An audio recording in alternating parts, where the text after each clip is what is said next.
Chapitre 1.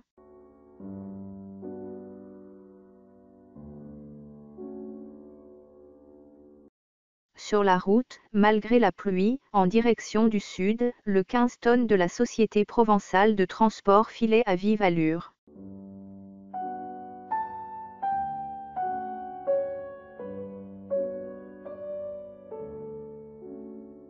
À l'intérieur de la cabine, pour ne pas s'endormir, le chauffeur de sa voix cassée chantait. Plus fort que les mots. Plus fort que l'aventure. Devant l'aventure d'un magasin fermé. Au hasard de mes pas, sur toi je suis tombé. Tu souriais ravi de me rencontrer là. Rue Saint-Exupéry. Au-dessous du cache-moteur, les bielles et les soupapes, avec leur cliquetis métallique, l'accompagnaient dans un concerto improvisé. L'averse se faisait violente. Les essuie-glaces ronronnaient comme des bébés chats sous la caresse. Gustave, que tout le monde appelait Gus, pour ne pas employer le prénom démodé, produisait de prodigieux efforts pour discerner la route, au-delà des trompes d'eau. Tous les muscles de son visage se contractaient. Depuis 3 jours, il n'avait presque pas pris de repos. Parasé, les traits tirés par la fatigue, il luttait contre le sommeil. S'il avait, à cet instant, rencontré un être vivant, il lui aurait inspiré de la crainte. Gustave n'était pas beau, sa figure était massive, avec de petits yeux. Et, comble de malchance, son nez avait été écrasé dans son enfance. À le voir ainsi, on aurait pu penser qu'il était le type même de la brute épaisse. Mais la douceur de son regard ou parfois son air ailleurs qu'accentuait le bleu délavé de ses iris, donnait une impression indéfinissable qui cadrait mal avec le reste de sa physionomie. Autour de lui, il intriguait et déroutait, certains l'avaient baptisé ironiquement le boxeur. Gustave s'essuya les mains sur son pantalon. Il avait les paumes moites. Le plus souvent, il ne se servait pour conduire que d'un bras. Le camion, cheval mécanique laborieux, affrontait l'orage sans vrai problème, et semblait avoir encore en réserve une grande capacité d'énergie. Mais qu'est-ce qu'il me fait cet imbécile, marmonna Gustave entre ses dents, à propos de l'automobiliste qui l'aveuglait avec ses phares. Gustave songea au sentiment de solitude qui le rongeait, à la difficulté qu'il avait d'être acteur de sa vie sans être spectateur de lui-même. À trop prendre de distance avec les choses, il s'était enfermé dans une île intérieure. Peut-être lui aurait-il fallu chercher dans les profondeurs de son inconscient les origines de son mal-vivre. En guise de tendresse, il n'avait connu qu'un grand vide. Il était né à Marseille, rue Parmentier, au 5e étage d'une chambre de bonne. Sa mère, dans la multitude de ses amants, ignorait qui était son père. Elle l'avait pourtant élevé seule, mais alors qu'il avait 6 ans, la mort était venue la chercher pour le grand voyage. Une maladie honteuse, afférente aux gens de petite mœurs, avait dit la concierge de l'immeuble. Gustave avait un vague souvenir de ce qui s'était murmuré, de l'enterrement, et de son arrivée chez de lointains cousins. Par intermittence, le côté droit du poids lourd s'illuminait, avertissant ainsi les autres voyageurs de la nuit de son futur changement de direction. Le véhicule tourna pour aller se ranger en épi entre 2 autres gros camions. Durant le trajet, le chargement de mini-moteurs électriques, soigneusement emballés dans des cartons cerclés de fer, bien répartis, n'avait pas bougé d'un centimètre.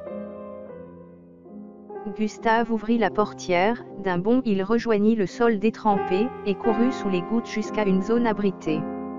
Il éprouvait, depuis plusieurs minutes, le besoin de nourriture et d'une boisson chaude.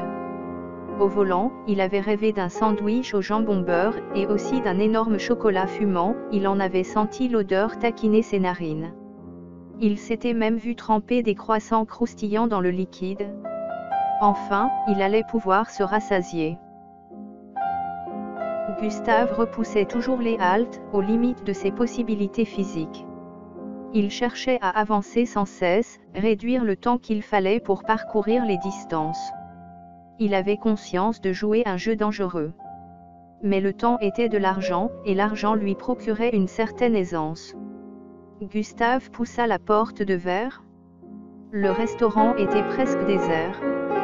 Au fond de la salle, accrochée au mur, une reproduction d'un tableau aux couleurs graves et enfantines captiva à un instant son attention. Gustave n'arrivait pas, malgré ses efforts de mémoire, à situer la date et le lieu où il avait déjà rencontré cette œuvre. Il passa en revue les musées qu'il avait visités, mais il se perdit en suppositions. Gustave avait construit sa propre culture au gré de ses passions. Brusquement, il prit conscience qu'on le regardait, qu'on attendait quelque chose de lui. C'était comme si, en entrant, et en contemplant la gravure, il avait arrêté la marche du temps. 2 rangées de tables plus loin, à gauche du rectangle d'évasion signé Dufy, un chauffeur et son aide, qui jusque-là parlaient et mangeaient bruyamment, avaient interrompu leur repas, et l'observaient en silence. Au premier plan, appuyée au comptoir, la serveuse, entre 2 âges, les jambes usées d'être trop restées debout, attendait elle aussi. « Salut », lança Gustave, en s'asseyant devant un carré de formica. « Je vous sers quoi » dit la fille au tablier à carreaux bleus et blancs. Dehors, depuis plusieurs jours, la pluie sans interruption avait martelé le bitume. Les nuages crevés s'étaient donné rendez-vous au-dessus de la France. Sur toute une partie du territoire, les terres ayant épuisé leur faculté d'absorption, et de ce fait gorgées d'eau, avaient l'apparence d'un immense miroir, où les arbres et les maisons faisaient tache. Debout près de la fenêtre, un vieux monsieur au manteau râpé fixait à travers les vitres sales les gouttes qui tombaient du ciel. Le vieillard barbu, à la peau marquée par l'âge, se retourna, et posa son regard chargé de détresse sur Gustave, puis sur la serveuse, et de sa voix aigrelette dit : « Vous ne l'avez pas vu ? » « Qui ? » interrogea la fille de salle. « Il n'est donc pas venu ? » répéta le vieillard sans tenir compte de la question. Après quelques secondes d'hésitation, malgré le temps, il sortit d'un pas ferme. « En voilà un qui ne doit pas avoir toute sa raison, » répéta par 2 fois l'aide-camionneur à la serveuse. En remettant le moteur en marche, Gustave repensa au vieil homme. Il regretta de ne pas l'avoir suivi, de ne pas l'avoir forcé à rester à l'intérieur.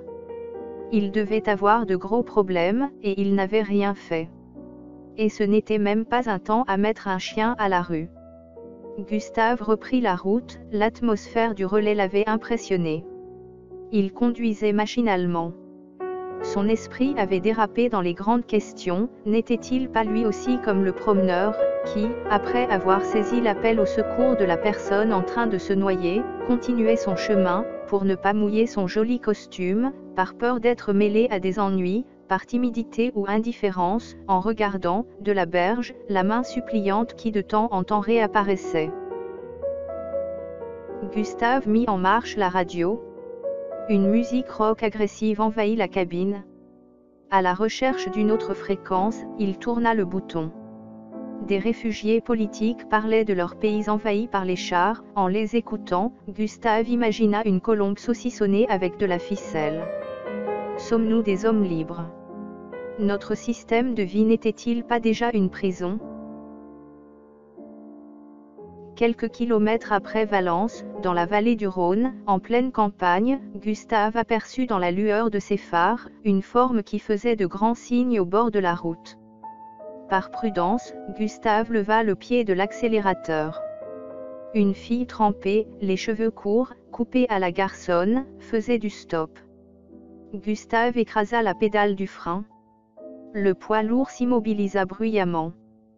Pour venir à son niveau, la fille courut vers la portière déjà ouverte. « Vous allez où ? » demanda la fille.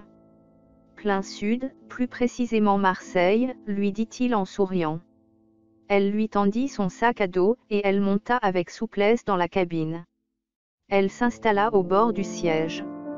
Elle était craintive comme une chatte dans l'insécurité.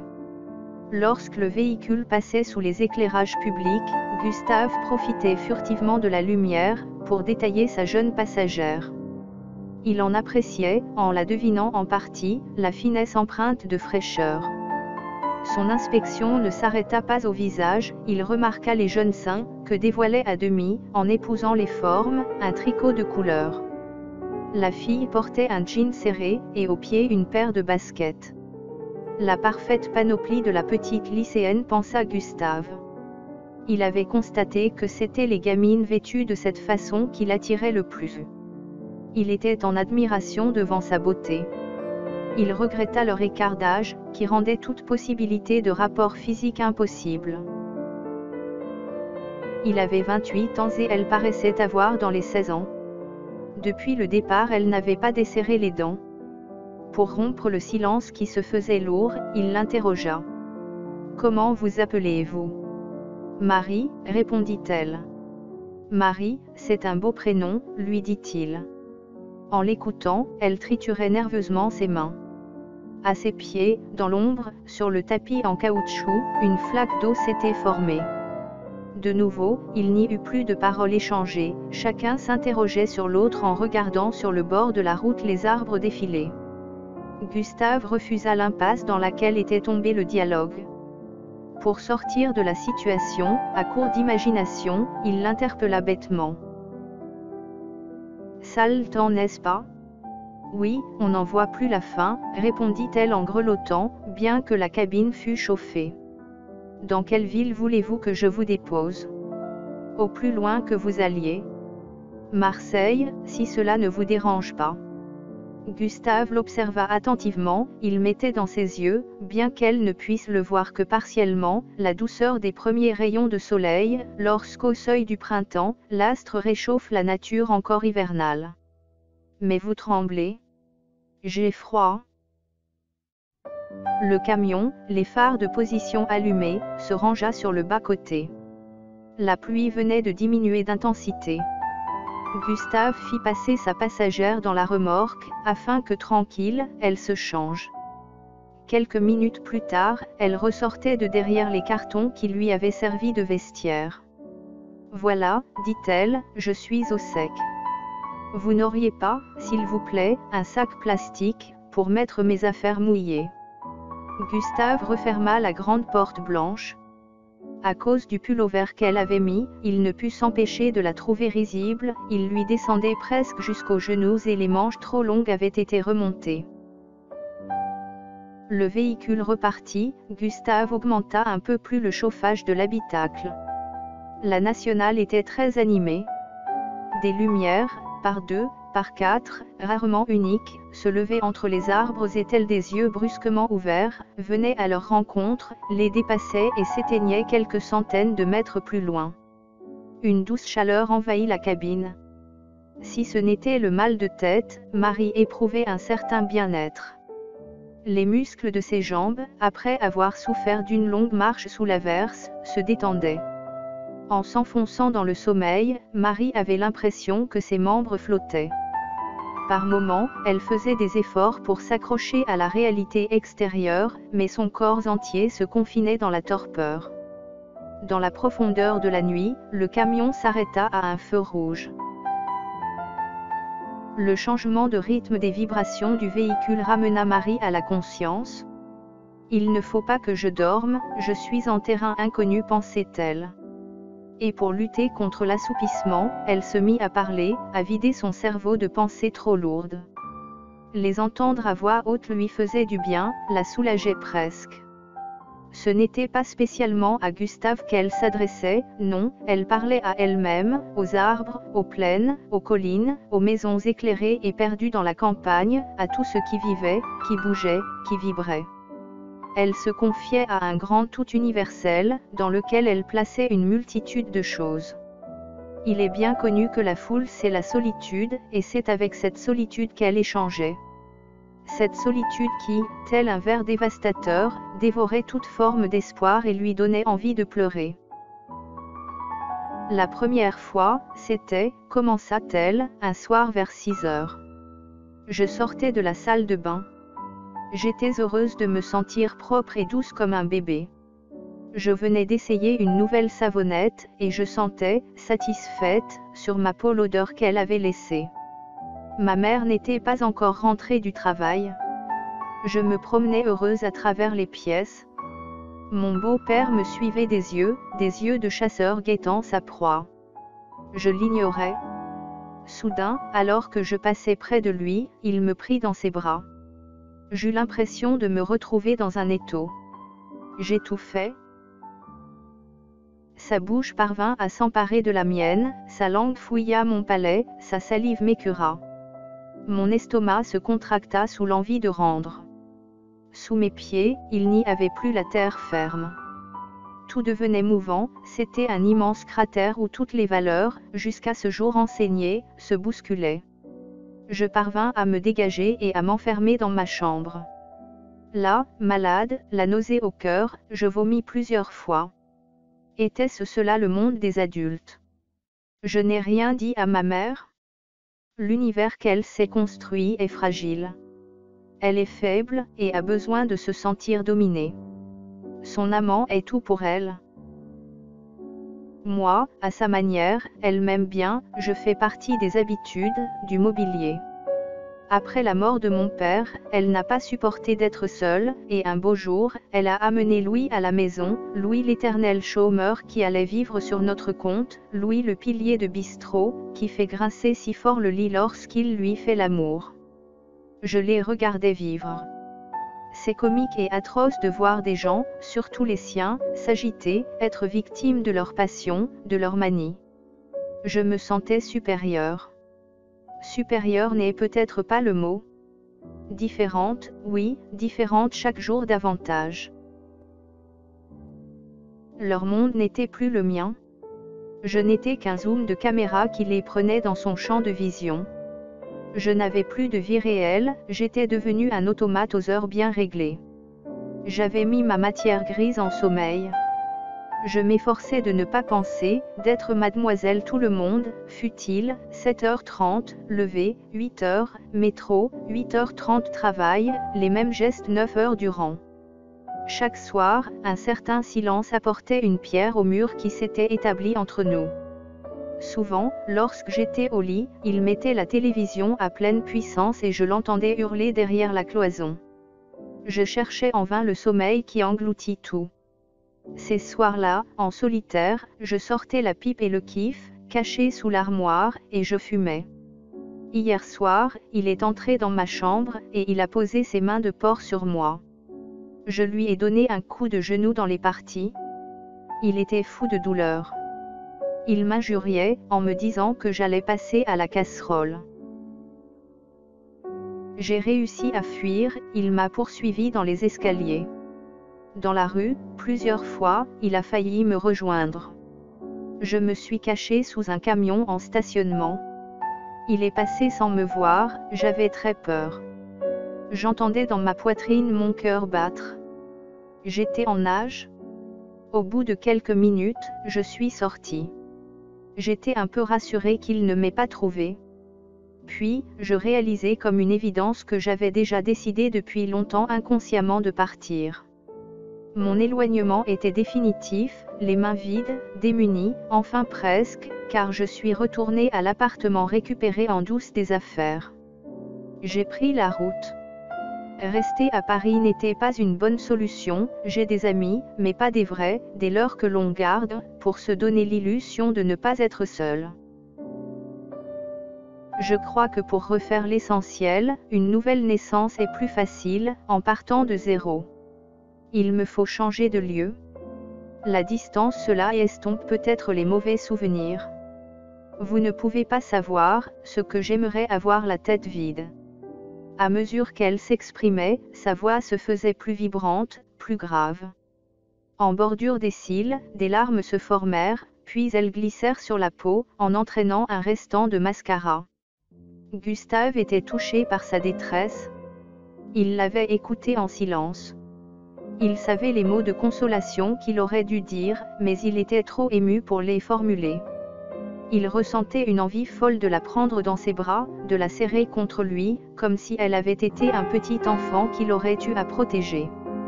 Il n'y avait rien de malsain dans son désir, seulement une immense tendresse.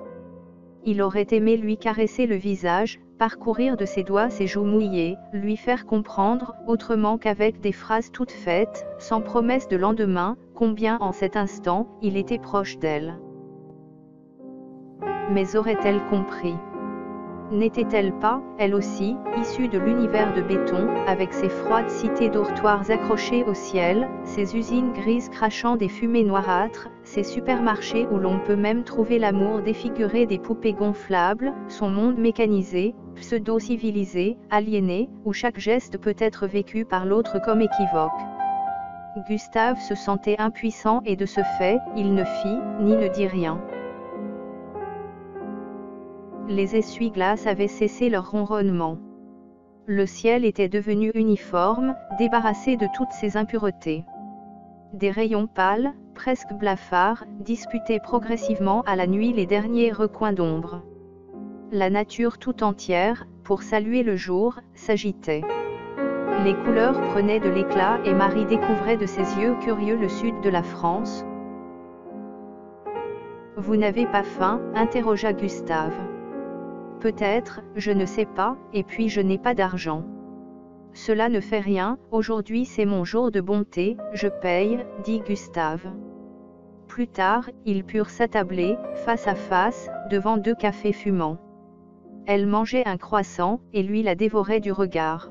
« Pourquoi me fixez-vous ainsi ?» lui demanda-t-elle. « Pour rien. Je pensais, » lui dit-il en rougissant. « Que m'arrive-t-il » s'interrogea Gustave. « Est-ce la pitié ou bien autre chose ? Pourquoi m'attire-t-elle comme cela ?» Il énumérait pour lui-même toutes les raisons qu'il avait de la trouver jolie, il s'attardait sur son visage frais, sa peau laiteuse, bien tendue, éclatante de jeunesse, ses petits yeux tristes. « Vous ne connaissez pas un travail à Marseille et un endroit où je pourrais me loger ? » Gustave réfléchit de longues minutes, avant de répondre, « Oui, j'ai un ami qui doit pouvoir vous embaucher, pour faire la distribution des prospectus dans les boîtes aux lettres, cela n'est guère payé, mais comme solution d'attente ce n'est pas si mal. Pour l'appartement, il y a bien la mère Flèche, mais elle va vous demander 1 mois de loyer d'avance, plus 1 mois de caution. Et ce n'est pas certain qu'elle ait encore un studio de libre. De toutes les façons, dit Marie, je n'ai pas d'argent, même pas pour réserver un simple petit mois. » Ils reprirent la route. Il ne leur restait qu'un petit bout de trajet. À l'approche de Marseille, la circulation se fit plus dense. Marie ne se sentait pas bien. Elle avait des frissons, son front était en sueur. Elle essaya de se tasser, de faire comme les poules malades, lorsqu'elles font la pomme. Elle avait l'impression qu'ainsi elle offrirait moins de prise au chaos du véhicule. Gustave remarqua son extrême blancheur. « Cela ne va pas ?» lui demanda-t-il. « J'ai envie de rendre » lui répondit-elle. Une nouvelle fois, le camion se rangea sur le bas-côté, Marie en sortit en courant. La nourriture non digérée, très vite lui emplit la bouche. Elle l'expulsa par saccades. Marie semblait avoir une réserve d'aliments inépuisables, la vomissure, à ses pieds, formant une flaque, éclaboussa ses chaussures. En évitant de la regarder, Gustave se rapprocha. D'un bras, il lui entoura les épaules. Elle tenait à peine sur ses jambes, aussi se laissa-t-elle aller contre l'homme, qu'elle sentait fort et sécurisant. Gustave lui prêta un mouchoir. Il la soutint jusqu'à la cabine. Il n'était pas en grande forme. La vision et l'odeur âcre avaient amené son estomac à la limite de la répulsion. Marie se laissa guider. Elle était devenue une enfant qui confiait ses misères aux grandes personnes, elle le trouvait sympathique, et intuitivement elle décida qu'elle pouvait lui faire confiance. En quelques heures, Gustave s'était transformé en phare pour marins perdus dans les récifs les soirs de tempête. Marie, fiévreuse, claquait des dents. Gustave l'avait installée sur le siège, et couverte d'un vieux plaid. « C'est cette maudite pluie qui est responsable, tu as dû attraper froid. » Pour la première fois sans s'en rendre compte, il était passé du vous au tu. « Ce n'est pas le moment pour être fatigué. Il faut que je puisse faire face, dit-elle. Gustave se demanda ce qu'il pouvait bien faire pour lui venir en aide. Elle devait avoir beaucoup de température. Pouvait-il la laisser dans un hôpital, sans l'impression de l'abandonner? Ne fallait-il pas craindre des complications, du fait qu'elle devait être mineure? Pour confirmer son idée, il lui demanda son âge. 17, presque 18, lui dit-elle, et toi? Sans s'en rendre compte, elle aussi venait de passer à la deuxième personne du singulier. J'ai 28 ans, lui dit-il. À demi allongée, les pommettes congestionnées, Marie était passée du blanc au rouge. Elle sentait, sous l'effet de la fièvre, le fauteuil s'animer de façon étrange, il partait à droite, à gauche, montait, descendait. La chaussée elle aussi était devenue folle. Pareille à la mer, elle se jetait, par l'âme, à sa rencontre. Pour ne plus voir la route, Marie ferma les yeux. Sous ses paupières, le spectacle était pire, des glissières de sécurité tournaient à une allure prodigieuse. J'ai mal au cœur, se plaignait-elle. Plusieurs fois, Gustave fut obligé d'arrêter le camion. Gustave souhaitait que le voyage finisse. La fatigue, qui par enchantement, depuis la présence de Marie, était restée absente, revenait en force. Il payait maintenant 3 jours d'intense activité, Marseille-Bruxelles, Bruxelles-Marseille.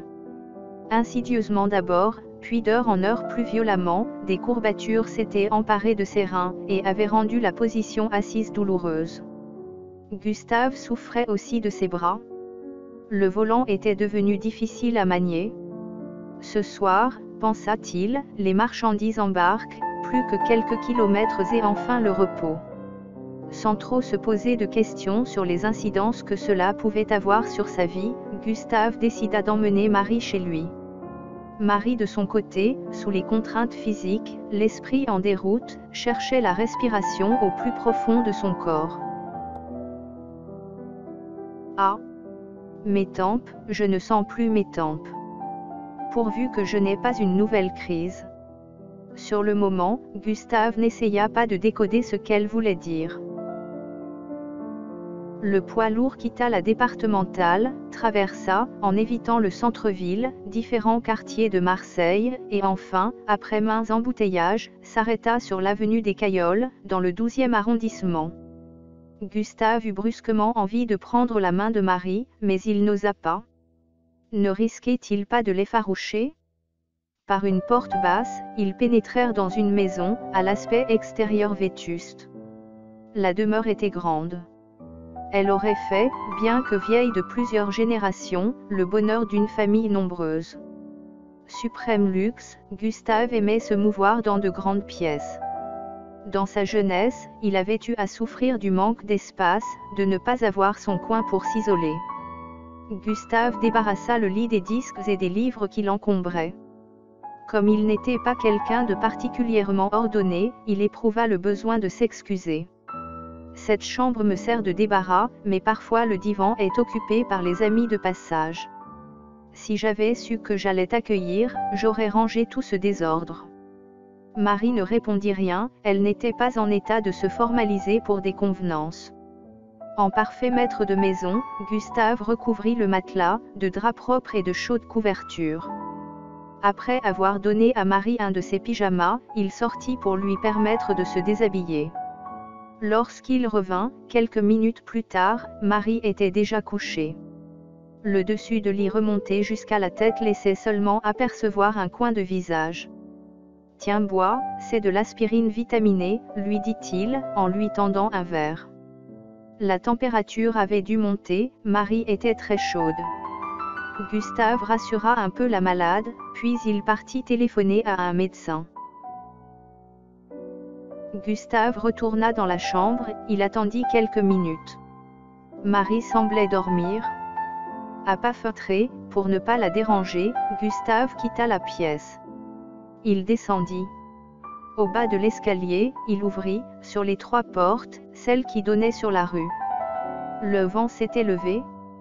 Il n'était pas très fort le Mistral, mais suffisamment pour transporter les papiers gras et faire battre les portails mal attachés. Après avoir parcouru une trentaine de mètres, Gustave s'arrêta devant une petite maison, ornée de volets verts. Les grilles couvertes de lierre qui séparaient le jardin de la chaussée l'empêchaient de voir à travers les fenêtres s'il y avait quelqu'un à l'intérieur. Gustave cria, « Madame Jean, Madame Jean. » « Oui, qu'est-ce que c'est ? » « Ah ! C'est toi petit, entre. » Gustave tourna la poignée de cuivre. La vieille dame le regarda venir, un large sourire aux lèvres. Elle était petite, large de hanches. Elle avait mis sa blouse bleue, exception faite aux autres vêtements qui étaient tous noirs. Elle portait un grand nombre de deuils. Madame Jean était édentée, mâchait sur les gencives, postillonnait parfois, n'avait plus guère de cheveux, mais était d'une extrême bonté. Souvent, Gustave lui faisait la conversation. Pour cela, ils s'asseyaient tous deux dans la cuisine, où elle lui contait alors des histoires d'un autre temps, de l'époque où elle était jeune. Gustave savait par cœur, pour l'avoir entendu plusieurs fois, l'aventure du fils d'un ministre grec qui s'était épris d'elle et qui, malheureux, sous la contrainte, avait épousé une mégère dotée. À force d'être une oreille, Gustave était devenu un petit-fils et elle, une grand-mère. Elle l'appréciait beaucoup, elle lui avait révélé tous les secrets de sa vie de femme, et de plus, dans les gros travaux qu'elle ne pouvait accomplir. Il la soulageait. Gustave avait été le maître d'œuvre de la peinture orange de la cuisine, de la pose des plinthes en bois, de la tapisserie de la salle à manger et aussi le réparateur de la pendule du salon et de bien d'autres choses encore. De son côté, n'étant pas une ingrate, la vieille dame se mettait toujours en quatre.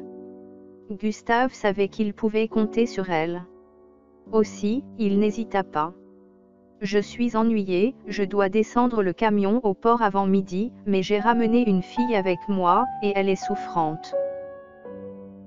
Le docteur doit passer en fin de matinée, pouvez-vous être présente ? » « Oui, bien sûr, ne t'en fais pas petit, j'y vais de suite. »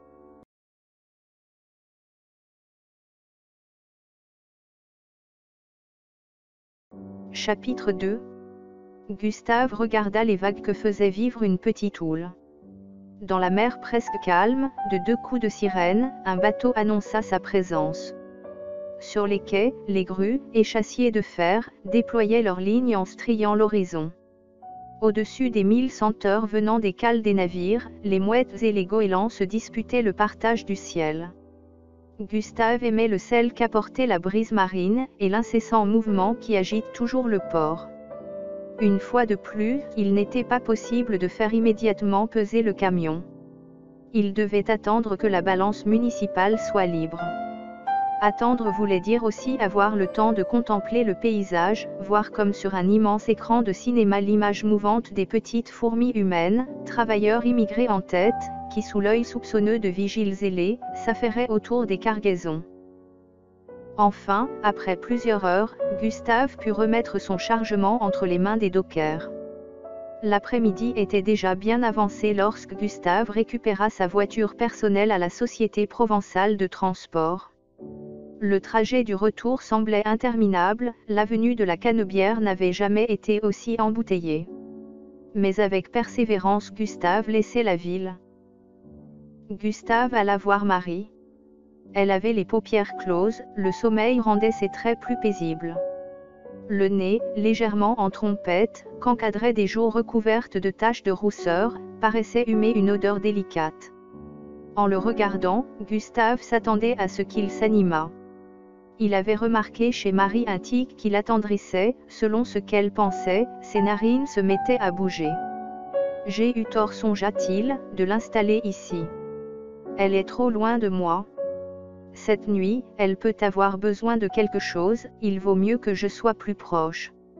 Je vais lui donner ma chambre. Ce soir, je dormirai dans le bureau. » La pièce réservée aux écritures était seulement séparée par une cloison de la chambre où il comptait installer Marie.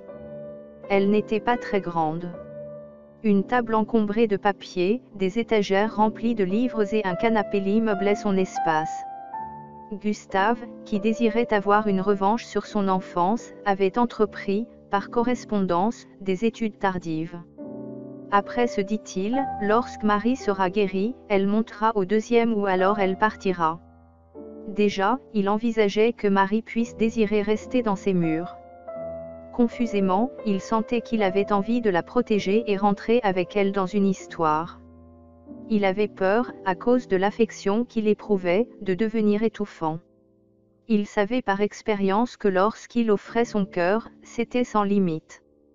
Aussi se disait-il. Attention, il ne faut pas qu'elle ait l'impression d'être ma prisonnière. Il souhaitait être l'île accueillante perdue dans la mer de l'indifférence, où elle pourrait reprendre son souffle, mais il craignait que son égoïsme soit le plus fort. Trop possessif, qu'il la fasse s'envoler vers l'ailleurs. Elle dort, je rentre puisque tu es là. Tu n'as besoin de rien d'autre, demanda Madame Jean. Non, c'est bon, merci encore. Gustave raccompagna la vieille dame jusqu'au bas de l'escalier, ils parlèrent un peu. Il lui raconta son voyage et sa rencontre avec Marie. Gustave ouvrit le lit qui devait accueillir Marie, puis il monta la chercher à l'étage le plus haut. Les marches de l'escalier lui parurent plus raides que d'habitude. Gustave aurait aimé pouvoir se coucher, n'avoir rien d'autre à faire que dormir. Il poussa la porte, derrière, sur le sol, Marie fiévreuse se débattait comme si la maladie était un être physique contre qui elle avait eu à lutter. J'ai mal, j'ai mal, j'ai mal, répétait-elle sans cesse, en agitant la tête, et en tenant sa main appuyée contre sa tempe droite. On m'arrache tout là-dedans. Elle cherchait sa respiration. Les mots étaient entrecoupés de larmes. Gustave eut quelques difficultés à la remettre sur la couche, elle s'agitait comme une anguille. Ouvre la fenêtre, s'il te plaît, j'étouffe. Gustave écarta les battants et revint près d'elle. Je vais mourir, dit Marie en s'accrochant à lui. Ses yeux avaient l'expression suppliante d'une biche qui aurait longtemps couru, traquée par la meute. Gustave imagina un instant qu'il se trouvait dans une forêt, devant un animal cerné, qui voyait pointer sur lui, dans un jeu inégal, les fusils qui allaient lui ôter les fougères, la fraîcheur des bois, l'eau claire des sources, les senteurs en été de la terre après la pluie. Non, je ne veux pas mourir. Je ne veux pas, dit encore Marie. Délicatement Gustave lui épongea le front, il l'imaginait morte, pâle. De son enfance, une succession de souvenirs lui revinrent en mémoire, le petit cimetière gris triste aux croix dépareillées où il avait accompagné sa mère. Le trou où il avait jeté une poignée de terre. Les voisins qui pleuraient, pendant que lui, en culotte courte, ne réalisait pas la situation. Il revoyait aussi la caisse en pain blanc. Mais par une mutation, se substituant à une autre image, Marie était à l'intérieur, Marie en robe blanche, décharnée, les yeux vides. La sonnette le tira de son cauchemar. Toujours sous l'effet du malaise, Gustave alla ouvrir. Le docteur était là, un peu bedonnant, les tempes grises, un grand cartable noir à la main. La visite dura une dizaine de minutes, durant laquelle, il fut prescrit toute une longue liste de médicaments ainsi qu'un électrocardiogramme et un électroencéphalogramme. Gustave raccompagna le médecin. Pendant le trajet, celui-ci lui expliqua, à propos des maux de tête, qu'il ne pouvait se prononcer. Il trouvait aberrant que, ayant eu des crises plusieurs fois par an, et cela depuis l'âge de 10 ans, ses parents ne l'aient pas fait examiner sérieusement. Il sortit en marmonnant ces mots, que diable! On a les moyens de savoir avec la médecine moderne. Gustave resta perplexe. Il fit craquer ses doigts. Une révolte sourde battait en lui. Tous ses muscles réclamaient la libération de violences contenues. Gustave aurait donné cher pour tenir un coupable, pour frapper, vider ce trop-plein de rancœur qui lui montait à la bouche. Putain d'existence injuste, répétait-il entre ses dents. Il craqua une allumette, en ouvrant le robinet du gaz. La flamme bleue s'étala sous la casserole, fit chanter l'eau, battre la seringue contre les rebords d'aluminium. Gustave alla chercher Marie, dans ses bras, il la trouvait légère. Il la sentait contre lui, bien vivante, chaude. Chaque marche la rendait plus attirante. Voilà ta nouvelle demeure, lui dit-il en poussant une porte. Elle inspecta le décor. Son regard se posa d'abord sur le rectangle blanc du plafond, où trônait en son milieu, un abat-jour ancienne mode, recouvert de poussière. Puis ses yeux se portèrent sur le mur tapissé de beige, et rencontrèrent les toiles suspendues. Ils allèrent ensuite, du divan posé à même le sol, à la table de nuit et, de l'unique chaise à la descente de lit marocaine. Blottie sous les couvertures, Marie prit possession de son nouvel univers. Ses yeux se familiarisèrent avec les reproductions collées sur les murs, le café de la nuit, où les étoiles se perdaient dans la lumière, le champ de blé au corbeau, où elle se retrouvait face à son angoisse. Après Van Gogh, elle découvrait Amédée Modigliani, le nu rose à la poitrine éclatante, qu'une vision fiévreuse rendait plus vivante, la femme à la cravate, poétique tristesse des lignes allongées. Malgré la température et la douleur qui martelaient sa tempe droite, Marie se sentait envahie par les émotions que dégageaient ses peintures. Gustave revint une casserole à la main. « Puisque tu es d'accord que l'on se passe d'une infirmière, voilà, dit-il, tu vas me montrer tes fesses, et je vais jouer au picador. » Il alla d'abord chercher une petite table dans la pièce voisine, puis il y déposa du coton, un flacon et une fiole remplie de poudre blanche, qu'il agita longuement.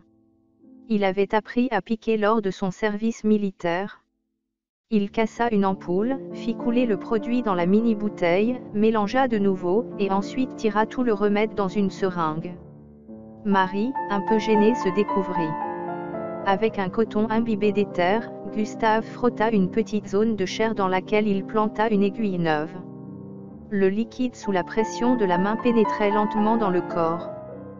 Gustave songea qu'ainsi, une sorte de petite armée remontant par les veines livrait bataille aux fauteurs de troubles. Gustave se coucha à son tour, le sommeil ne tarda pas à venir. Étrange chose que le rêve où l'esprit se promène dans le réel et l'irréel, où les choses se modifient, deviennent matière, forme, idée, bonheur féerique ou inversement, profond malaise. Dans le voyage que propose l'inconscient, il voyageait dans un lieu où les objets étaient surdimensionnés. Il marchait dans une plaine sans arbres. Derrière lui, de la grandeur d'une maison, un amas de chair violette, de sang et de pus, en glissant au sol, le suivait. Gustave se mit à courir.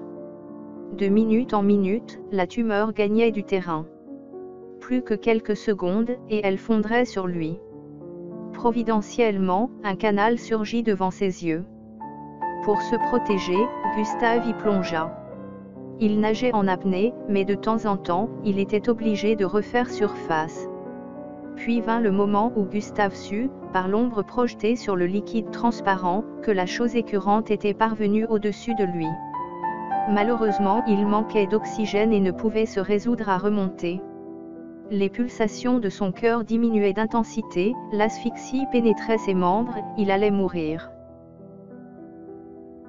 Gustave se réveilla en sursaut, la sueur au front. Quelques secondes lui furent nécessaires pour reprendre possession de ses esprits, redécouvrir les objets familiers. La nuit était tombée. Gustave sortit de la pièce, pénétra dans son ancienne chambre. Il posa attentivement son regard sur Marie. Elle semblait moins souffrir. « Je vais faire quelques courses au village avant la fermeture des magasins, » lui dit-il. Marie le suivit des yeux jusqu'au moment où il disparut derrière le montant de la porte, fin de son champ de vision. Elle était heureuse, car la douleur à sa tempe s'était estompée. Elle savourait sous les couvertures, une sensation de bien-être, ses muscles progressivement s'étaient relaxés. Marie voulait accentuer la joie de la détente, des pieds aux épaules, en passant par la colonne vertébrale, elle recherchait volontairement, en épousant le matelas, le relâchement de son corps. Marie avait conscience d'avoir été une naufragée ballottée dans la tempête. Toutes les choses auxquelles elle avait essayé de se raccrocher avaient été englouties. Mais elle se demanda soudain, si elle n'avait pas elle aussi une bonne étoile, si elle n'allait pas vivre enfin sur de la terre ferme. Elle ne souhaitait pas grand-chose, la sécurité d'une existence calme et tranquille. Quel chic type! Il n'est pas beau, mais tellement réconfortant, pensait-elle, à propos de Gustave. Un filet à provisions à la main, il marchait parmi la foule du soir. Les êtres qu'il croisait semblaient tous souriants et sympathiques. Même le vieux chat noir galeux, qui traversait la rue, avait un air mutin. Gustave était de bonne humeur, sa vie prenait un sens, un être fragile s'était mis sous sa protection. Son bonheur passait par les autres, il n'était pas de ceux qui font tout pour eux-mêmes. Gustave était un sensible qui ressentait les angoisses, les contradictions et la tendresse du monde. Il aurait aimé pouvoir modifier le cours parfois dramatique des événements, mais il n'en avait pas la possibilité, il était en quelque sorte, un acteur sans public, un général de division sans soldats. Il faisait partie de la masse tout en étant isolé. Il crevait de solitude de n'avoir personne à qui se donner. Pour rompre le silence d'une maison trop grande, il avait autrefois, sur un marché parisien, dans la clarté du jour naissant, recueilli une petite chatte affamée. Il avait également parlé aux murs, aux chaises, souvent à son visage que reflétait la glace, mais son cœur, au fond de lui, restait souvent en hiver. Aussi, Marie apparaissait-elle, comme la chaleur de l'espoir, le rayon de lumière qui perce le nuage. Gustave entra dans une épicerie. De nombreux clients attendaient leur tour. Après quelques minutes, Gustave cessa de les voir. Il en fut de même pour les étagères de conserves et autres cagettes de légumes. Plus rien n'existait, sinon le souvenir de Marie. Pour lui-même, il recomposait son visage, écoutait les modulations de sa voix, visionnait les images chargées d'émotions, qui s'étaient imprégnées dans sa mémoire. Les sentiments l'avaient pris dans leur toile. « C'est à vous, monsieur », répéta par 2 fois l'épicière. La voix criarde le tira de ses pensées, le remit brutalement dans la réalité du moment présent. Gustave se remémora les provisions qui lui manquaient, les énonça avec quelques hésitations. La vendeuse s'empressa de le servir. Le filet plein, il sortit dans la nuit fraîche. Au cours de son enfance, Gustave avait connu le village des Cailloles dans la banlieue marseillaise. Il était alors bien différent, ce n'était pas encore la périphérie de la ville, c'était encore la campagne, avec des champs parsemés de fleurs. Gustave regrettait les vaches, et se rappelait le gaillardet en or que les plus riches paysans du coin se disputaient aux enchères, lors de la fête votive, à coups de fortes sommes. Le plus offrant, moyennant paiement à monsieur le curé, avait droit pendant une année de garder l'objet dans sa ferme. Il lui assurait, d'après la coutume, une très bonne récolte. Gustave revoyait défiler la procession sur la place. Il retrouvait les gardians à cheval, étendards au vent, qu'accompagnaient des fifres et des tambourins. Il n'oubliait pas les pétards lancés par de sales gosses et qui lui faisaient peur. Que restait-il de ce passé ? Pas grand-chose, sinon, ça et là, quelques kilos de résistance où on pratiquait encore des cultures. Les magasins fermèrent leurs rideaux, les néons s'éteignirent. Les passants quittèrent les trottoirs, et la rue, vidée de son sang, tomba en léthargie.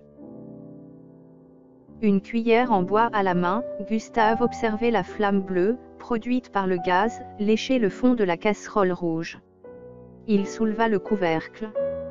Des vapeurs emplies d'odeurs de carottes et de thym s'élevèrent, le ragoût mijotait doucement.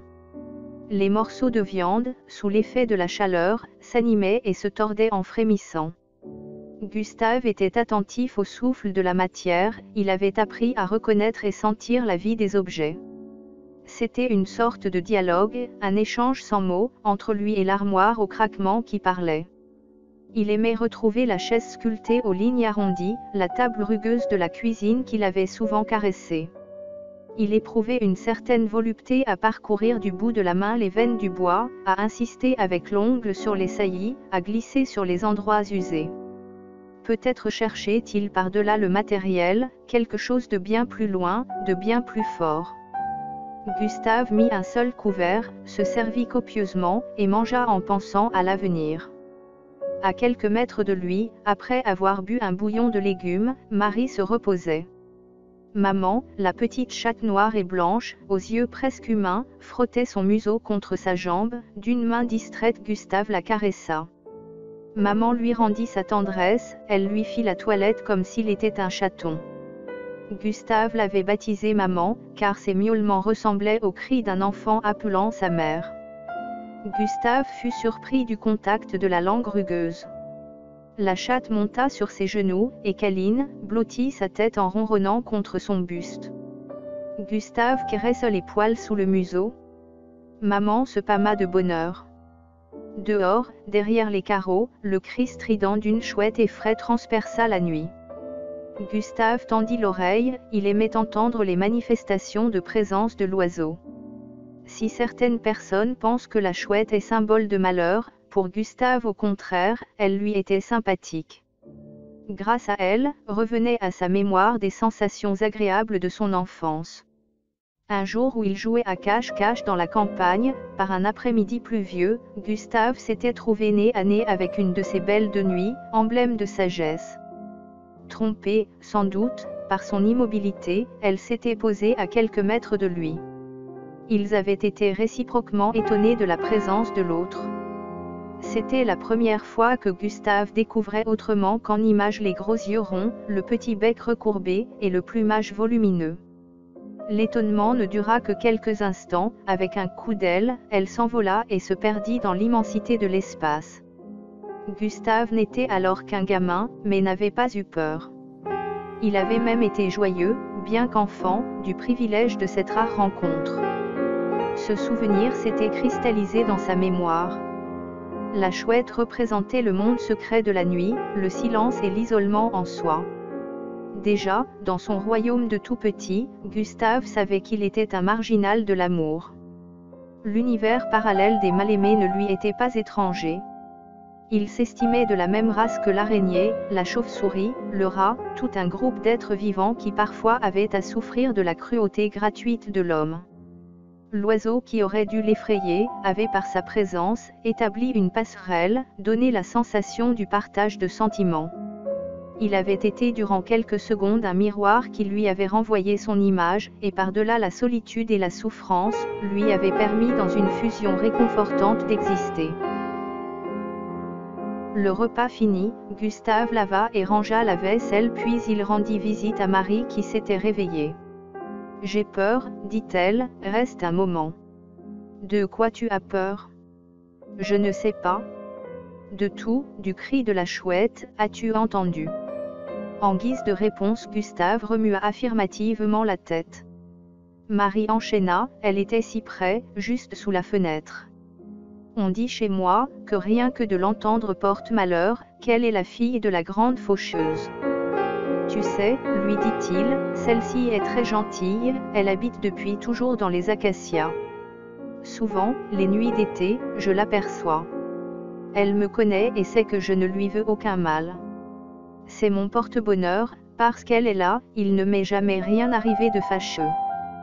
Gustave se rapprocha et s'assit sur le bord du lit. Marie lui prit la main, la souleva, sembla la soupeser et la laissa retomber sur la sienne. Tu as, dit-elle de grandes et larges mains. On dit que les sculpteurs ont les doigts en spatule. Tu crois qu'on peut le dire des tiens ? Gustave ne savait pas.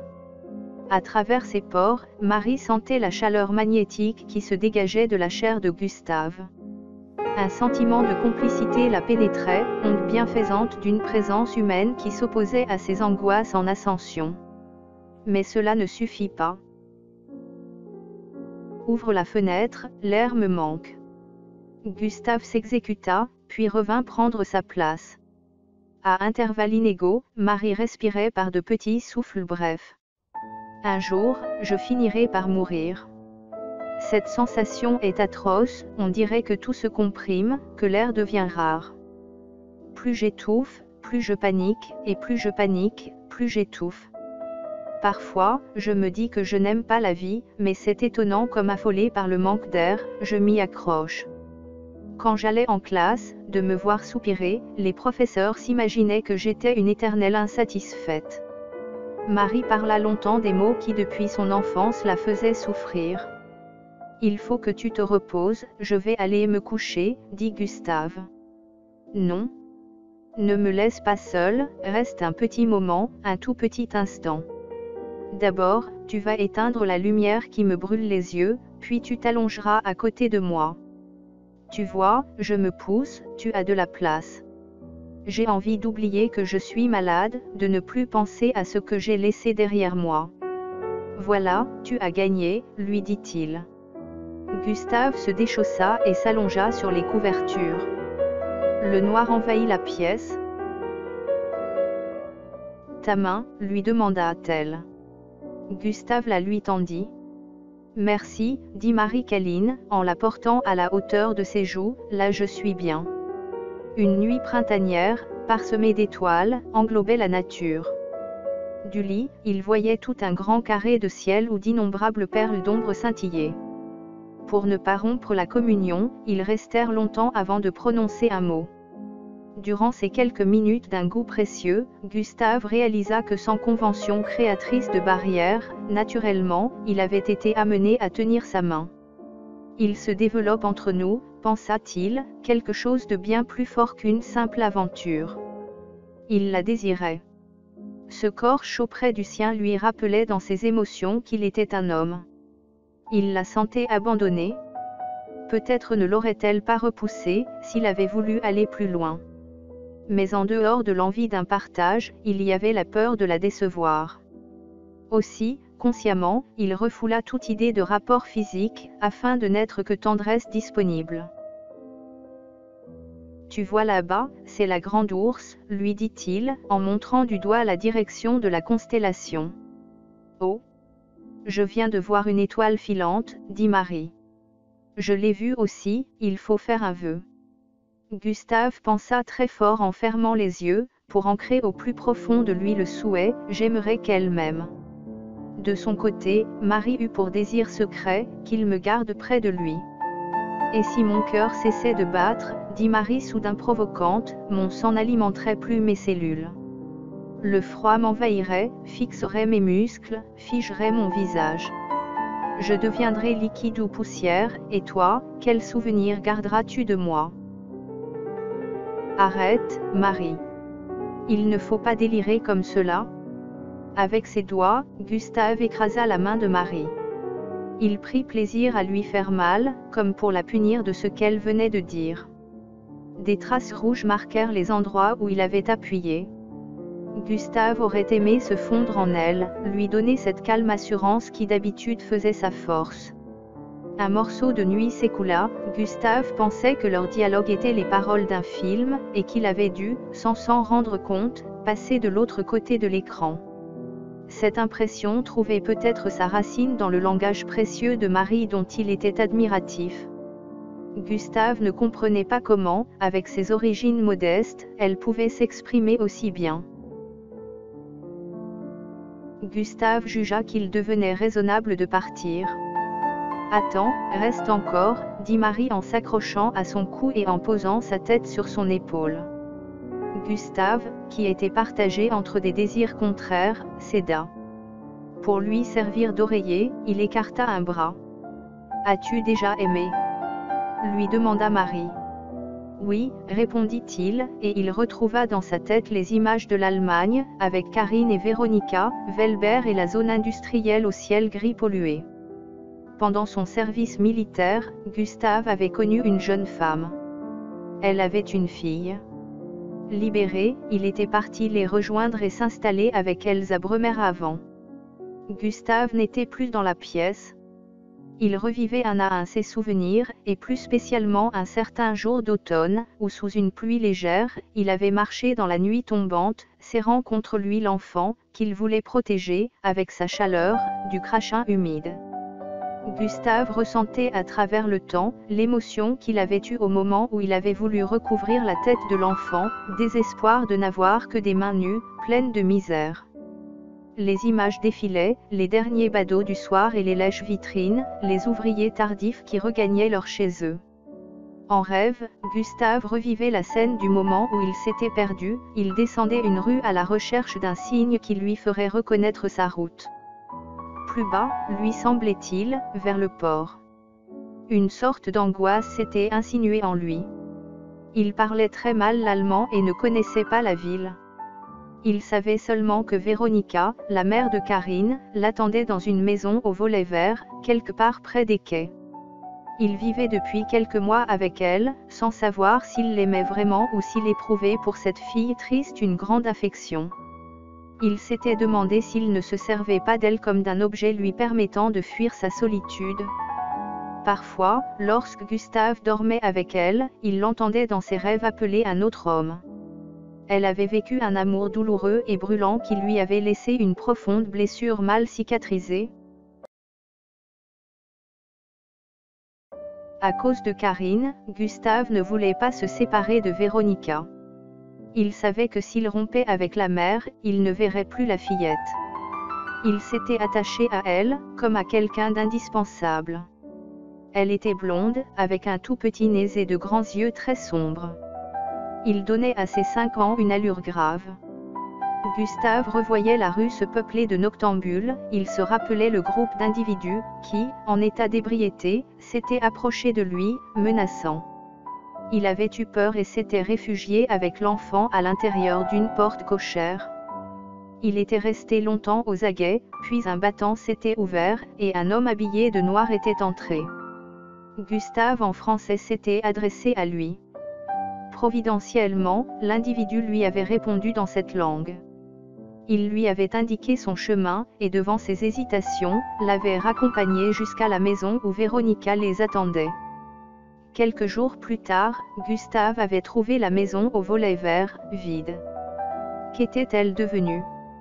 Gustave compta les années écoulées depuis son retour en France, Karine devait avoir 8 ans. « Pourquoi restes-tu silencieux ?» interrogea Marie. « Je pensais à un tas de choses que je te raconterai peut-être un jour. » Petit à petit le grand sablier égrenait le temps. Ils finirent par s'endormir. Avec une rapidité foudroyante, 3 journées bien remplies passèrent, puis Gustave reprit la route pour livrer 10 tonnes de marchandises en Bulgarie. Marie resta seule. Chaque jour, Madame Jean, afin d'éviter qu'elle ne sorte par ces journées encore fraîches, devait venir lui apporter les commissions. Marie ouvrit les yeux, le soleil était déjà haut. Gustave avait quitté la maison le matin très tôt. Elle ressentait encore, sur son front, le baiser qu'il avait déposé en sortant. Marie compta jusqu'à 10, et sauta du lit. Elle chaussa une paire de pantoufles trop grandes, puis elle partit à la découverte du lieu.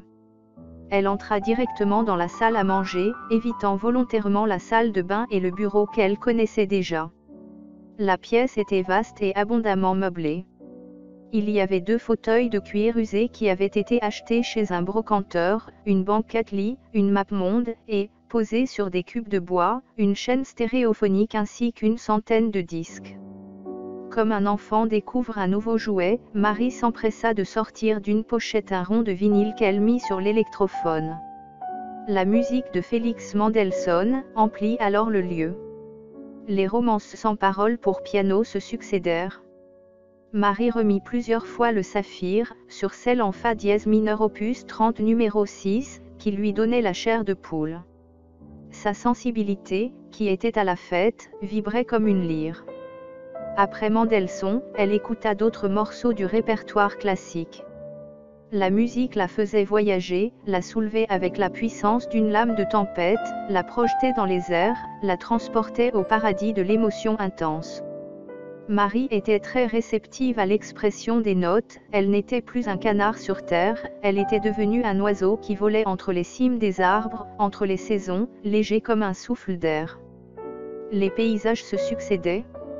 Elle passait à volonté des feuilles qui jaunissent en automne, à la neige tombante de l'hiver. Elle vivait l'éclosion du printemps, à travers les bourgeons qui éclatent. Elle volait sur l'eau du torrent qui sautait par-dessus les rochers. Et elle s'emplissait de beauté. Gustave freina au feu rouge. Une petite voiture vint se ranger à côté de son gros camion. À l'intérieur du véhicule, un homme et une femme, la peau déjà fripée, un restant de lueur de jeunesse dans leurs yeux, se parlaient vivement. Quelles étaient leurs préoccupations, leur passé, leur avenir et leur moment présent, se demandait Gustave.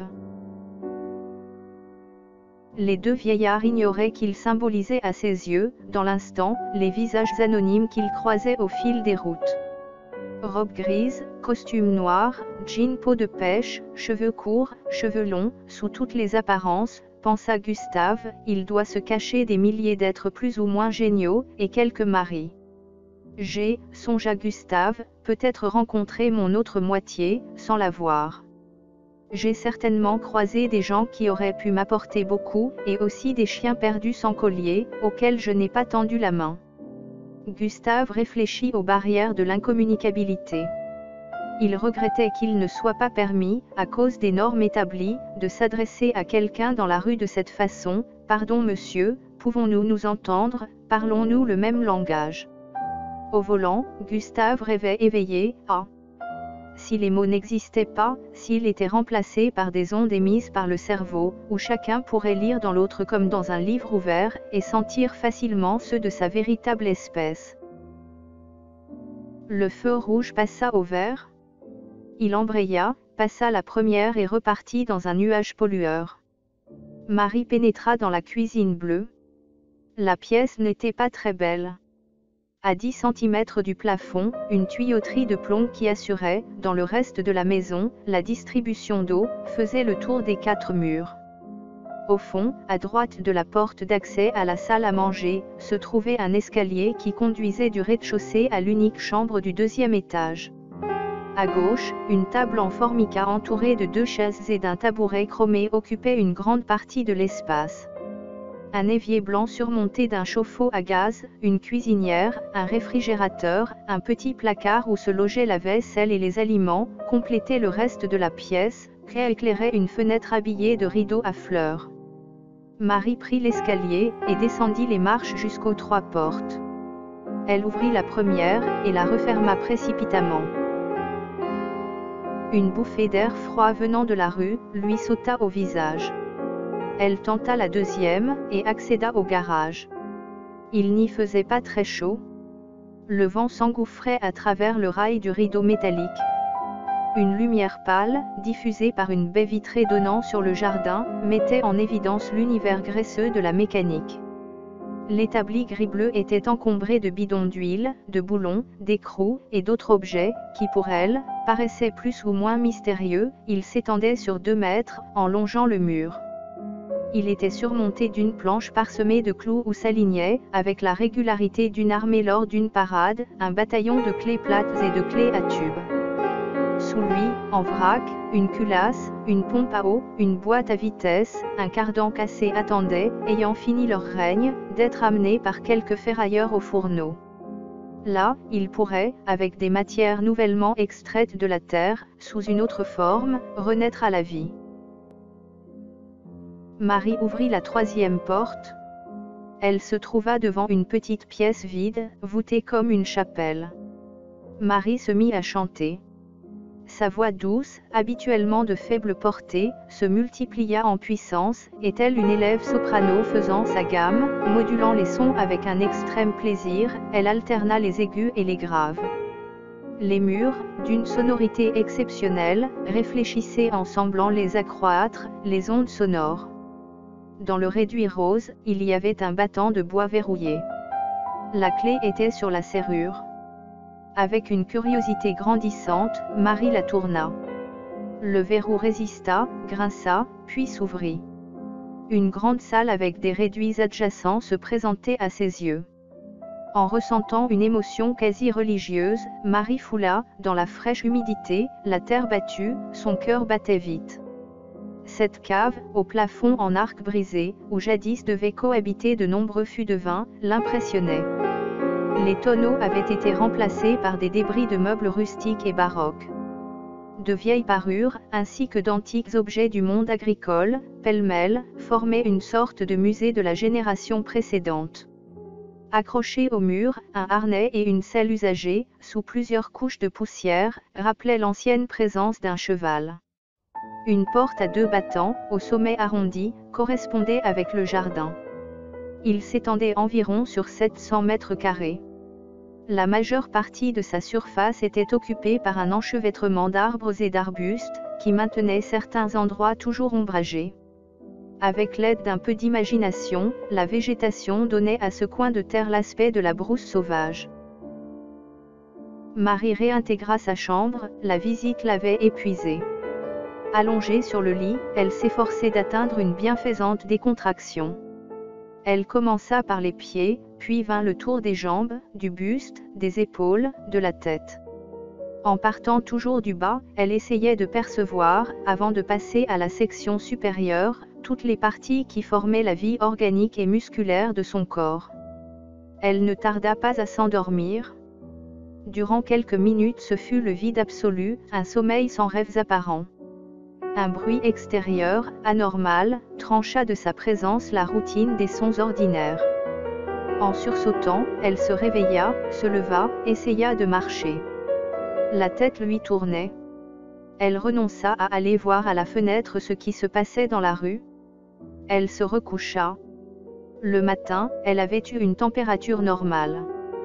Les poussées infectieuses semblaient vaincues, mais la lutte de plusieurs jours qu'elle avait dû mener contre leurs tentacules l'avait vidée de son énergie. Marie se sentait faible, vulnérable comme un petit oiseau qui prend son premier vol pour sortir du nid. « Je suis fragile comme un vase en terre cuite », pensa-t-elle, et elle se rappela une scène avec Gustave. Il avait planté ses yeux dans les siens et lui avait dit « Tu es une douce statue, tu as été enfouie durant des siècles dans la vase. Je suis le sculpteur qui te découvre, te fait renaître. D'abord, je dégage ton front, je le nettoie des impuretés qui s'y sont déposées. Sans mes doigts sur tes veines de marbre qui décrochent la terre. Il parcourt les formes de ton visage. Je caresse tes paupières, ton nez, la saillie de ta bouche, et tu réapparais, surprenante de beauté. » Il avait souri et il était parti, la laissant à son trouble. Gustave n'avait pas besoin, pour se sentir prisonnier, de murs ou de barreaux, il était rivé comme un forçat au milieu de feux rouges. La cabine, avec ses boutons de tableau de bord, et son volant, était sa chaîne. Jamais il n'avait fait son travail avec si peu d'envie. Il aurait préféré ne pas être de ce voyage, se retrouver avec Marie, la voir, regarder ses petits yeux marrons, savoir sous quelle saison il vivait, tristesse, mélancolie, joie, curiosité. Dans son habitacle, Gustave ne pouvait imaginer, avec certitude, ce qu'elle pouvait faire en cet instant. Il était agacé de n'avoir aucune prise sur le cours des choses. Heureusement, il savait, et cela lui permettait de garder le moral au beau fixe, qu'au terme de la route, il aurait sa part de bonheur. Il n'aurait pas besoin de parler, de la toucher pour être heureux. Sa simple présence dans son univers lui réchaufferait le cœur. Après maints coups d'œil au compteur kilométrique pour savoir où il en était, Gustave parvint à destination. Non, ce n'était pas la terre promise, une fois de plus le patron jouait la carte de l'imprévu et du service exceptionnel à rendre. Il lui demanda de repartir. Malgré sa fatigue et son envie de rester, Gustave dut accepter. En coup de vent, il alla voir Marie pour lui donner un peu de tendresse. À nouveau elle se retrouva seule, et pour s'occuper Marie entreprit la revisite du jardin. Bien vite elle éprouva le besoin impérieux de se mesurer à l'énorme masse que représentait la verdure inculte. L'esprit vide, elle tailla les branches, arracha des arbustes, fit des tas de feuilles mortes, et sua beaucoup. Par son travail, elle avait l'impression de dominer un peu la terre et cela la rendait plus forte. Lorsque fourbue elle décida de s'arrêter, elle trouva avec l'inaction des questions jusqu'alors contenues. Marie se sentait bien avec Gustave, mais elle se demandait si un jour elle ne risquait pas d'être de trop. À la longue, Gustave ne pouvait-il pas s'ennuyer? Marie avait l'impression qu'il lui apportait beaucoup, mais qu'elle, en échange, ne lui donnait rien, ou très peu. Il ne m'a pas encore embrassée, pensa-t-elle. J'ai envie de ses mains sur mes joues, de sa chair contre ma chair, de ses paumes douces sur mon front, de ses lèvres sur les miennes. Que suis-je pour Gustave? Une petite sœur, une amitié amoureuse, une grande passion. Suis-je l'autre moitié de l'orange?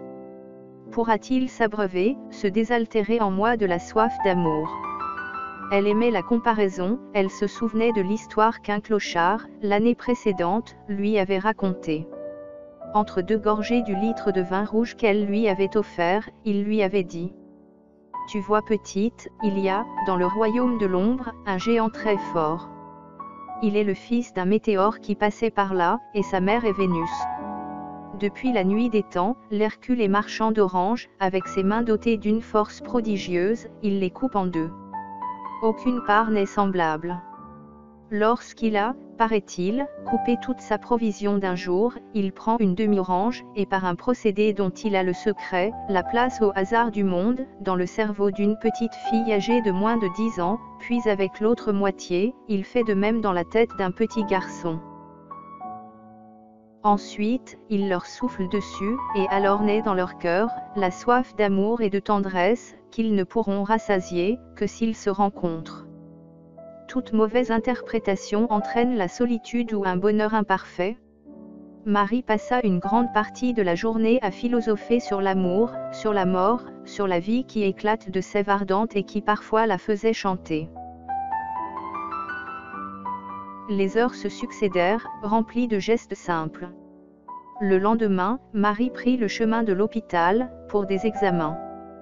De 9h à midi, on la traita en bête curieuse, sur laquelle on avait installé les fils d'un laboratoire. Apparemment, elle semblait n'avoir rien d'organique. Marie quitta le centre de soins, libérée du premier diagnostic. Elle traversa la ville. Elle était impatiente de retrouver la maison où les meubles et l'odeur de Gustave l'attendaient. Pour rejoindre sa ligne de bus, elle dut, comme une touriste, céder d'un plan qu'elle avait pris soin d'emporter. La voiture aux amortisseurs usagés cahotait sur la chaussée inégale. Gustave songeait qu'il avait toujours connu des services municipaux se complaisant à jouer les taupes. En effet, Marseille présentait, à cause de fréquentes tranchées, l'aspect d'une perpétuelle tranche de gruyère, pleine de trous. La circulation se gela presque complètement, et Gustave dut rétrograder en première. Dans l'inaction de l'attente, il porta son attention sur les bruits anormaux du véhicule, la chicane du pot d'échappement devait être légèrement dessoudée, et les soupapes frappaient un peu trop. Demain, se dit-il, il faudrait que je trouve un moment pour régler à nouveau les culbuteurs, un jour, je sortirai le moteur, je changerai les segments, je referai un ventre neuf à cette vieille carcasse. Gustave freina vigoureusement, pour éviter le véhicule qui passait devant lui. Le chauffeur, en grimaçant, lui désigna un panneau. Gustave s'entendit interpeller. Et le stop, chauffard. Il faudrait, songea-t-il, que je rêve un peu moins, je deviens dangereux. La voiture finit par arriver à la vieille treille. Face à sa porte, Gustave rayonnait d'une joie enfantine. Il appuya, bien qu'il possédait les clés, 2 coups brefs sur le petit bouton noir, que surmontait son nom. Dring. Dring. La sonnerie surprit Marie, qui cuisinait toute seule sans conviction. Qui cela peut-il être ? Se demanda-t-elle, sans oser espérer Gustave, puis elle descendit les marches en courant. Un tablier rouge orné de pâquerettes lui battait les jambes. Elle ouvrit la porte au moment où Gustave s'apprêtait à déverrouiller la serrure. « Gustave !» cria-t-elle, n'osant pas se jeter dans ses bras. « Bonjour », lui dit-il, en l'écrasant contre lui et en l'embrassant sur les joues et sur le front. « Comment vas-tu, petite puce ? » « Je vais mieux. » dit-elle. « Tu sais, je suis allée à l'hôpital, ils ne m'ont rien trouvé. »« Tant mieux. » Gustave éprouvait une envie folle de mordre ses lèvres, de goûter sa salive, il savait qu'au point où il en était, il suffirait de bien peu de choses, pour tout déclencher. « Je suis à Marseille pour 3 jours. 3 jours libres, rien que pour nous deux. Demain si tu veux, je t'emmène voir les oiseaux migrateurs sur l'étang de Vaccarès. La Camargue est belle, tu verras, tu l'aimeras sûrement. Imagine le mariage du feu, de l'eau et du sel, l'explosion d'une tendresse sauvage qui fait craquer la terre. Il faut vite y aller avant que l'homme ne l'ait complètement détruite, d'année en année, son espace est réduit, bouleversé. L'agriculture intensive et l'industrialisation ne sont pas de bonnes choses pour la quiétude des oiseaux. » Sur le pas de la porte, en se faisant l'avocat du delta du Rhône, Gustave s'enflammait. de t'entendre parler ainsi, on dirait que tu l'aimes plus que tu ne pourrais aimer une femme, lui dit Marie malicieuse. Gustave acquiesça, avec un petit sourire approbateur. Je rentre la voiture, et je te rejoins en haut. Marie monta au premier, en s'emparant de la petite valise que Gustave trimballait avec lui dans ses déplacements. Quelques minutes plus tard, elle entendit le pas de Gustave qui traversait la cuisine. « Tiens, regarde ce que je t'ai apporté, c'est pour toi. Tu m'as dit que tu savais en jouer. »« Merci. » cria-t-elle, en se jetant à son cou. « Une guitare. » Ses doigts glissèrent en arpège, légers sur les cordes, ils retrouvaient leur virtuosité endormie. Marie se mit même à chanter tout en jouant. Une journée s'écoula, pleine de petits bonheurs et de tendres attentions. Le lendemain, après le lever du soleil, ils prirent la route vers le pays des taureaux. Gustave connaissait bien la région, pour y avoir vécu quelque temps. Il savait l'itinéraire qu'il allait accomplir, les coins qu'il avait touchés et qu'il voulait faire connaître à Marie. « Tu vois, lui dit-il à un feu rouge, en lui montrant une carte, on prendra le bac de Barcarin, puis on contournera l'étang de Vaccarès jusqu'à Méjeanne, là on suivra la piste qui mène au mas de Cacharel. Ensuite, on rejoindra les Saintes-Maries-de-la-Mer, et on se rendra par la digue, en traversant les 7 îles, au Salin de Giraud. Ce circuit, on ne l'effectuera probablement pas seul, il doit déjà y avoir des moustiques. Il paraît que les gardians se savonnent beaucoup, sans se rincer, pour se préserver de leurs piqûres. Si tu veux, on fera pareil, on verra bien ce que cela donne. D'accord, dit-elle, je veux bien, ma savonnette est parfumée à la lavande. Après un bain d'eau de mer, le mélange des odeurs fera fuir moustiques et taureaux. Plutôt que l'autoroute, Gustave prit la départementale numéro 5, trajet plus long jusqu'à Martigues, moins rapide, mais plus agréable. Le petit port de pêche de l'Estac traversé, Gustave arrêta la voiture pour montrer à Marie le souterrain du Rove. Ils descendirent une butte et découvrirent un horizon d'épaves. Des bateaux en cours de restauration s'étalaient en cale sèche. À leur droite, contre la rocaille, s'ouvrait un trou béant d'une quinzaine de mètres de haut et d'une vingtaine de large. Ce canal, expliqua Gustave qui se réjouissait de faire le guide, rejoint l'étang de Berre. Il est long de 7 kilomètres. Autrefois, des chalands pouvant transporter jusqu'à 1 millier de tonnes le fréquentaient. Un jour, la montagne a travaillé. Un éboulement l'a fait se scinder en deux, rendant tout trafic impossible. Depuis, le tunnel est à l'abandon. Sous l'eau claire, à 2 mètres de profondeur, un crabe aux longues pattes, immobile, guettait. « Oh » s'écria Marie, la bébête. Pour la faire bouger, ils lui lancèrent de petits cailloux. Ils insistèrent un bon moment, mais ils ne réussirent pas à l'atteindre, à obtenir du crustacé la moindre réaction. « On s'en va » proposa Gustave. « On s'en va » répondit Marie de bonne humeur. En peu de temps, ils se trouvèrent au bord du Grand Rhône. Là, le bac de Barcarin leur fit traverser les eaux vertes où se mirent les arbres. « Nous y voilà » dit Gustave. « Ici, commence le rêve, 1000 choses qui font que la vie est encore belle. Plus loin, le paysage va changer. Ce lieu ne ressemble en rien au reste de la France. » La promenade les emmenait à la rencontre de nouvelles images. D'abord, ce furent des chevaux blancs, enfermés dans un enclos, puis une manade, que séparait de la route, outre le fil de fer barbelé, un canal large et profond rempli d'eau. Le véhicule s'arrêta. « Regarde, dit Gustave, ils sont là depuis toujours. On les dit descendants des aurochs, ils se nourrissent surtout de cette herbe qui a la particularité de changer de couleur selon les saisons, on l'appelle, je crois, la sansouire ou un autre nom bizarre, je ne suis sûre de rien, enfin cela n'a pas d'importance. Je pensais, dit Marie, que les taureaux camarguais étaient plus gros que les taureaux normands.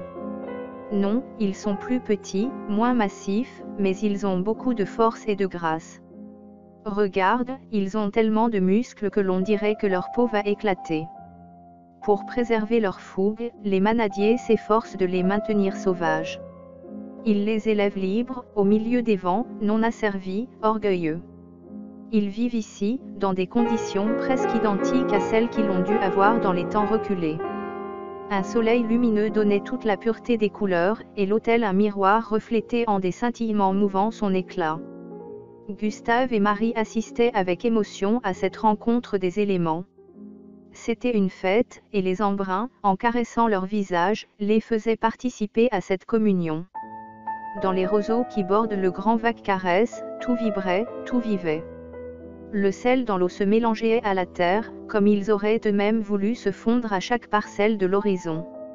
Marie, les sens en éveil, essayait d'engranger dans sa mémoire quantité de souvenirs. Ses yeux insatiables parcouraient l'horizon. Elle était devenue une boulimique d'images. « Regarde, la belle flaque, je vais t'y mettre dedans, dit Gustave. « Non, dit Marie, en se mettant à courir. En quelques enjambées, Gustave l'avait rejoint et l'élevant, comme une plume en l'air, il la porta au-dessus de l'eau. « Non, non pas cela, cria-t-elle, en battant des jambes.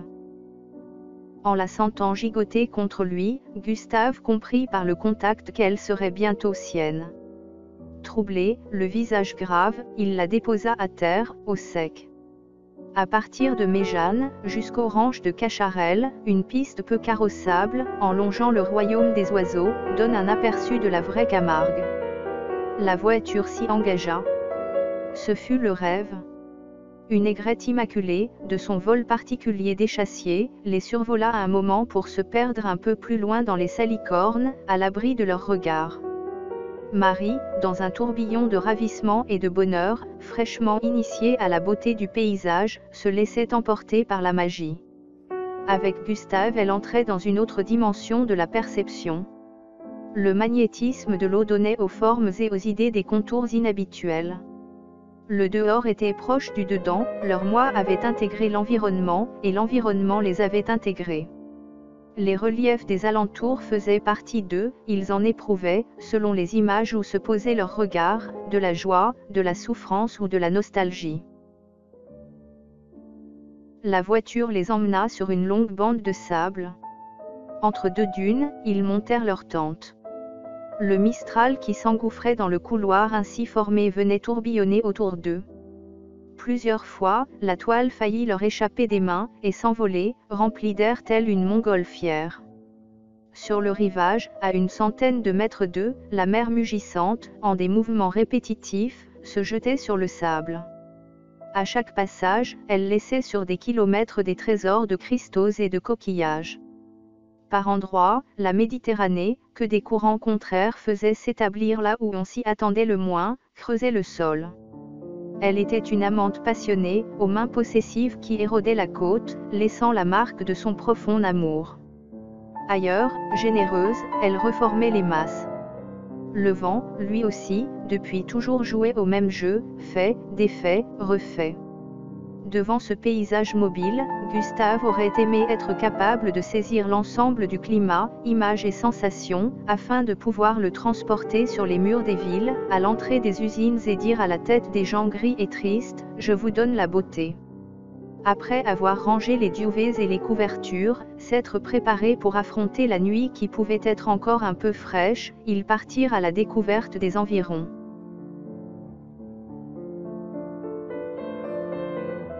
Le ciel commençait alors à prendre sa parure tardive. Ils marchèrent longtemps, à fleur de l'eau. Parfois une vague hardie venait les enlacer de la taille aux pieds, les faisant frissonner. L'écume, elle, furieuse, leur fouettait le visage. Ils étaient trempés et leurs vêtements épousaient entièrement les corps. Le gros du liquide quittait quelques instants le tissu, pour revenir apporté par la vague suivante. Le sel prenait racine, et pareil à de l'amidon, en s'incrustant dans les fibres, les faisait ressembler à des statues mouvantes. Lentement, avec une douceur infinie, la nuit envahit le jour. Le ciel à l'ouest devint plus rouge. Les oiseaux, afin de trouver la place la plus sécurisante, cherchaient dans les roseaux des lieux sûrs. Quelques nuages, sous l'action incandescente de la lumière, virèrent au violet, puis s'éteignirent dans le crépuscule. En profitant des derniers instants de clarté, Gustave et Marie imprimèrent sur la plage leurs empreintes, 2 grands pieds, ainsi que 2 petits, à côté. Puis ils revinrent dans leur abri se coucher. L'un contre l'autre, ils restèrent longtemps sans oser bouger ni parler. Dans le noir, Gustave avança la main, et naturellement, comme si cela avait été établi d'avance, parcourut les joues et les lèvres de Marie. À la rencontre des doigts qui l'effleuraient, Marie émit un baiser. Gustave en ressentit de la chaleur au plus profond de son être. Longtemps, très longtemps, avec la patience qu'il faut pour faire naître l'ensemble des émotions, Gustave fit un balai sur son visage. Il avait la gorge sèche, il était ému, il avait l'impression de commettre un sacrilège. Il était à la fois triste et heureux. Il paraît que la tendresse est toujours proche des larmes. Gustave suivit la ligne du cou, puis avec dévotion, caressa la poitrine qui s'anima à son contact.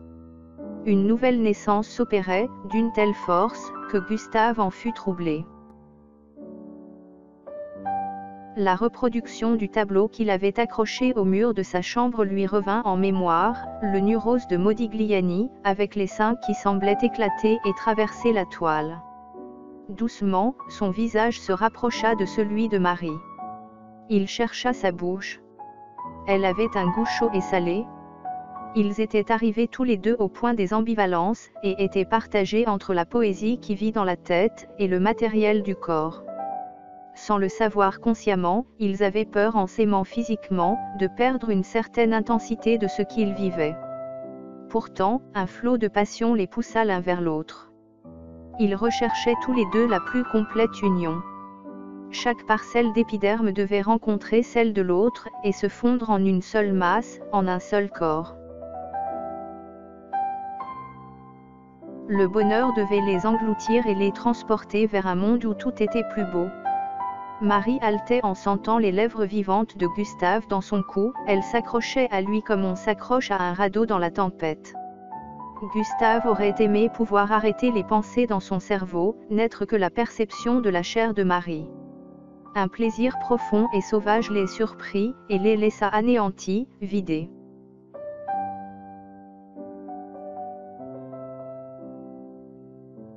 D'un côté de la grande bande de sable, il y avait la mer, et de l'autre les marais dans lesquels, de temps en temps, en faisant des ronds autour d'eux, des crapauds faisaient surface. La vie sous d'innombrables formes y suivait son cours. Si un promeneur attardé se fût trouvé là, il aurait été surpris d'entendre la nature chuchoter, en d'interminables confidences, comme si par-delà les espèces, par-delà la matière, la Camargue savait.